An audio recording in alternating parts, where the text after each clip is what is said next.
나의 백성아, 너희는 그 중에서 나와 각기 여호와의 진노를 피하라. 너희 마음을 나약하게 말며 이 땅에서 들리는 소문으로 말미암아 두려워하지 말라. 소문은 이 해에도 있겠고 저 해에도 있으리라. 그 땅에는 강포함이 있어 다스리는 자가 다스리는 자를 서로 치리라. 그러므로 보라, 날이 이르리니 내가 바벨론의 우상들을 벌할 것이라. 그 온 땅이 치욕을 당하겠고 그 죽임 당할 자가 모두 그 가운데에 엎드러질 것이며 하늘과 땅과 그 안에 있는 모든 것이 바벨론으로 말미암아 기뻐 노래하리니 이는 파멸시키는 자가 북쪽에서 그에게 옴이라. 바벨론이 이스라엘을 죽여 엎드러뜨린 같이 온 세상이 바벨론에서 죽임을 당하여 엎드러지리라. 칼을 피한 자들이여, 멈추지 말고 걸어가라. 먼 곳에서 여호와를 생각하며 예루살렘을 너희 마음에 두라. 외국인이 여호와의 거룩한 성전에 들어가므로 우리가 책망을 들으며 수치를 당하여 모욕이 우리 얼굴을 덮었느니라. 보라, 날이 이르리니 내가 그 우상들을 벌할 것이라. 부상자들이 그 땅에서 한숨을 지으리라.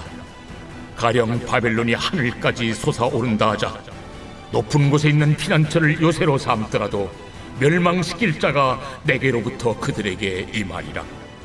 여호와의 말씀이니라.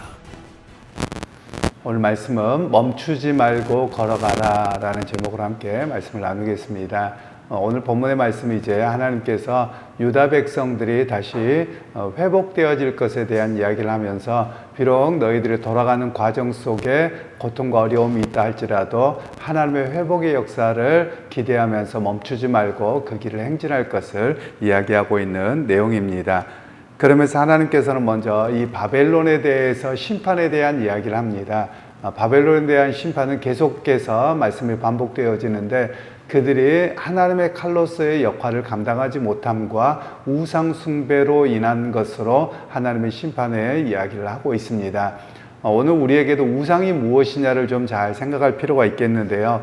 우상이라고 하는 것 또 조형물로 만든 것이죠. 사람이 깎아서 만들고 거기에 금박을 칠한 것, 보통 이런 것들이죠. 그래서 사람들은 그것을 훼손하거나 또 그것을 어떻게 하면 굉장히 뭐가 될 것 같다 이런 생각을 하는 것 같습니다. 그러나 그냥 사람이 만든 조각에 불과합니다. 우리가 우리나라만이 아니라 외국에 가도 우상 숭배적인 요소로 갈 거야 이런 것들이 상당히 많이 있는데요. 저도 여행 프로그램이나 이런 걸 보면 외국에서도 어디 누구 발을 만지면 복을 받는다더라, 또는 어디 우물에다가 동전을 던지면 복을 받는다더라. 사실 이런 모든 것들이 우리 그리스도인들은 해야 될 일이 아닙니다. 재미로도 해서는 아니 됩니다. 왜냐하면 여기에는 다 우상 숭배적인 요소가 깃들어져 있고 사람들의 요행을 바라는 심리로 그렇게 이끌어가거든요. 바로 그런 모든 부분에 있어서 그리스도인들은 행위라도 흉내내서는 아니 됨을 우리에게 말씀합니다. 우상이라고 하는 것은 사람이 만들어낸 조형물이어서 그것으로 인해서 자기의 욕심을 드러내는 겁니다. 왜냐하면 우상에게 보통 보면 비나이다가 되죠. 그러니까 자기가 원하는 바를 강제적으로 어떻게 해서 받고 싶은 마음이 바로 우상 숭배로 나타나는 일입니다. 그러게 하나님께서는 가장 하나님이 이렇게 벌하시고 심판하시는 내용들을 구약에서 보며 우상 숭배에 대한 이야기입니다. 그런 면에서 여러분 우리가 국가를 위해서 나라를 위해서 기도할 필요도 있습니다. 왜냐하면 나라의 지도자들이 우상 숭배적인 요소들에 그냥 문화라는 이름으로 너무나도 많이 그냥 당연한 듯이 여기고 있는 그런 사회입니다. 물론 제가 좋아하지는 않습니다만 과거의 군사정권 시절에서는 사대문 안에서는 무당들과 이런 사람들을 다 축출했었습니다. 서울의 경우에는요. 그래서 대체적으로 서울의 사대문 안에는 무당들이 없고 다 그 한강 바깥으로 밀려났던 그런 상황들이 있었습니다. 그런데 이제 현대는 이제 이렇게 지자체가 되면서 문화라는 이름으로 또 경제를 살리기 위한 모습으로 온갖 옛날부터 있었던 풍습이다라고 해서 우상 숭배적인 요소들이 상당히 장려되고 있는 그런 모습이 무슨 이렇게 축제다 뭐하다 이런 것들에 보면 나오는데요. 사실 우리 그리스도인들은 그런 부분들에 대해서 상당히 경계를 해야 될 부분인 것을 이야기합니다. 왜 그러냐면 우리가 문화라는 이름으로 우상이 이렇게 우리에게 접근하는데요. 그것에 노출되기 시작하면 나중에 시간이 지나면 아무렇지도 않게 됩니다. 그래서 자녀 세대, 다음 세대가 가면 그 우상 숭배라는 인식조차도 없게 됩니다. 실제로 여러분 우리가 동짓날이 되면 팥죽을 드시잖아요. 팥죽 드시는 것까지는 뭐라고 하지 않겠습니다만 동짓날을 지키는 것도 또 한식을 지킨다 다 지켜서는 아니 됩니다. 왜냐하면 이 모든 것들이 우상 숭배거든요. 조상신에 대해서 또는 악귀에 대해서 뭐 이렇게 하는 겁니다. 심지어는 또 우리가 더위가 오면 내더위 뭐 이런 것도 하잖아요. 이런 모든 것들이 사실은 우리 한국 문화에 깊이 뿌리 박혀 있는 우상 숭배적인 요소입니다. 그래서 우리가 그런 것들도 흉내내서는 아니 된다라는 것이죠. 그런데 오늘날 우리가 너무나도 그냥 우리 전통이니까 뭐 넘어가지만 사실 전통 안에 숨겨져 있는 우상 숭배적인 요소를 벗어나야만 합니다. 그렇지 아니하면 굉장히 큰 문제가 되지요. 왜냐하면 신앙이 오염되기 때문에 그렇습니다. 예를 들면 우리가 신앙생활을 오래 했음에도 불구하고 뭐를 하면 재수가 없다, 뭔가 하면 꺼림칙하다, 이런 것들도 전부 다 터부라고 하는 것인데요. 예를 들면 우리가 엘리베이터를 타거나 그러면 4층이 없습니다. 죽을 사자라 그래가지고요. 불편하다는 거죠. 여러분 아무 상관이 없습니다. 오히려 성경적인 관점에서 사자는 동서남북의 하나님의 창조의 숫자로 이야기를 합니다. 그러기에 오히려 우리 그리스도인들은 성경으로 더 가야 되는데 자꾸만 세속적인 문화, 종교적인 문화, 우상숭배적인 문화를 우리가 자꾸 받아서 문제가 되는 것입니다. 바로 그런 면에서 하나님께서는 구약성경에 특별히 문화에 깃들어 있는 그런 우상숭배에서 벗어나야 됨을 아주 강력하게 말씀하고 계시는 것을 우리가 들었으면 좋겠습니다.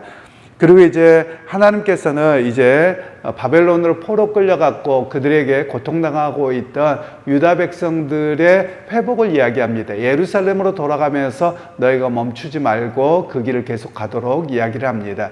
그러면 우리가 한 가지 생각을 바꿀 필요가 있습니다.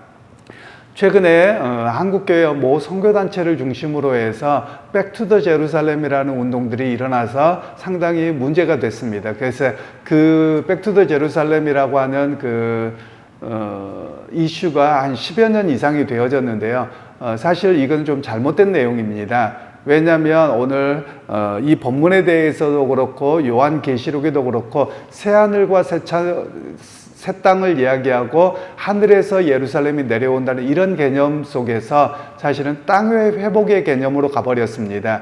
이것을 시오니즘이라고 합니다만 기독교 시오니즘이라고도 합니다. 마치 이스라엘에게 잘 보이고 이스라엘 땅의 유대 백성들 회복돼서 피제사가 회복되면 하나님 나라가 완성되는 것처럼 이야기하는 것은 성경에 대한 신학에 대한 잘못된 이해 때문에 그렇습니다.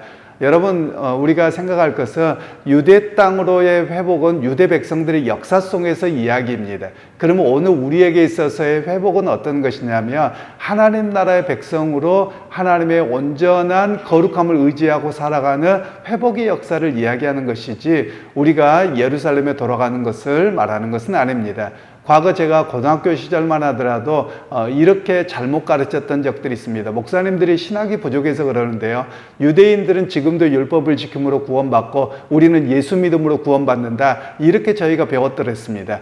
지금도 이런 이야기가 있어서 백투더 제루살렘을 이야기하면서 유대인들은 유대인으로 살면 구원받고 우리는 예수 믿어 구원받는다. 전혀 그렇지 않습니다. 유대인들도 예수 믿어야 구원받는 것이지 유대인들도 다 지옥 갑니다. 오늘 우리가 그런 분명한 이해를 가져야만 합니다. 오늘 성경에서 설령 유대 땅의 예루살렘의 땅의 회복을 이야기할 때도 그 땅은 하나님 나라의 회복을 이야기합니다.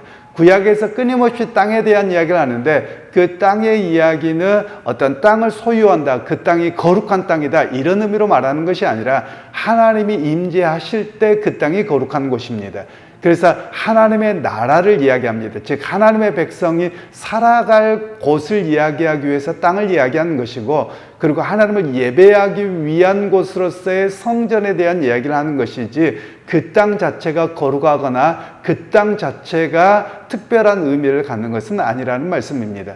그러기 여러분 오늘 우리에게도 마찬가지입니다. 믿음의 사람들은 내가 예배하는 곳 그리고 내가 살아가는 삶의 터전 그곳이 거룩한 곳이 되어야만 합니다. 왜 거룩합니까? 내가 하나님의 백성으로 믿음을 따라 살아가고 그곳에서 예배하기 때문에 그 자리가 거룩하게 되어짐을 우리에게 말씀하고 계시는 겁니다. 그러면서 오늘 성경은 우리에게 하나님의 백성으로 어떻게 살아가야 되느냐, 믿음의 순례자로 살아가야 함을 이야기합니다. 순례자가 걸어가는 발걸음에는 고통이 있고요, 아픔도 있고 생각지도 못한 핍박과 고난들이 찾아오기 마련입니다. 그럼에도 불구하고 우리의 신앙은 어떠하느냐, 주님 나라의 완성까지 또는 우리가 주님 앞에 서는 그날까지 멈추지 않고 믿음의 길을 걸어가야 함을 오늘 성경에서는 말씀하고 있는 것입니다. 여러분, 어떤 분들은 이런 경우가 있더라고요. 신앙생활 열심히 하다가 자꾸 옆에서 불편하게 만들고 뭐하고 그럽니다. 그러면 내가 예수 믿어서 이렇게 피곤하고 힘들어야 되느냐고 다 때려치우겠다고 이러시면 안 된다는 말씀입니다. 누군가가 예수 믿는 사람에게 자꾸만 불편함을 줍니다. 그리고 그것 때문에 포기하게 만들려고 합니다. 그건 다 사단의 역사입니다. 사단은 여러분들이 믿음 생활 잘하도록 절대 내버려 두지 않습니다. 믿음의 거룩한 길을 잘 걸어가라고 박수 쳐주지 않습니다. 어떻게든지 뭐 한 개만이라도 여러분들이 넘어뜨리려고 그 한 개라도 여러분이 약점들을 계속 건드는 것이 사단의 역사입니다.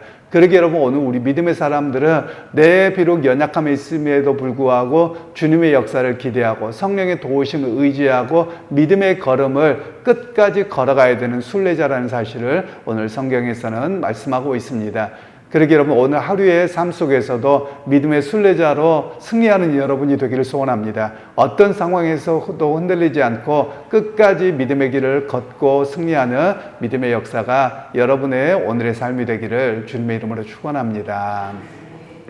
하나님, 오늘도 주님께서 유다 백성들의 회복을 이야기할 때 그들이 걸어가는 발걸음이 여러 가지 환난과 고난과 고통이 있더라도 멈추지 말라고 말씀하셨는데, 오늘 우리도 믿음의 걸음을 걸어갈 때 하나님 나라를 바라보며 흔들리지 않는 자가 되게 하시고 무너지지 않게 하시고 크고 작은 일 때문에 또 나의 여러 성품 때문에 무너지지 아니하는 믿음의 순례자로 승리하게 하여 주옵소서.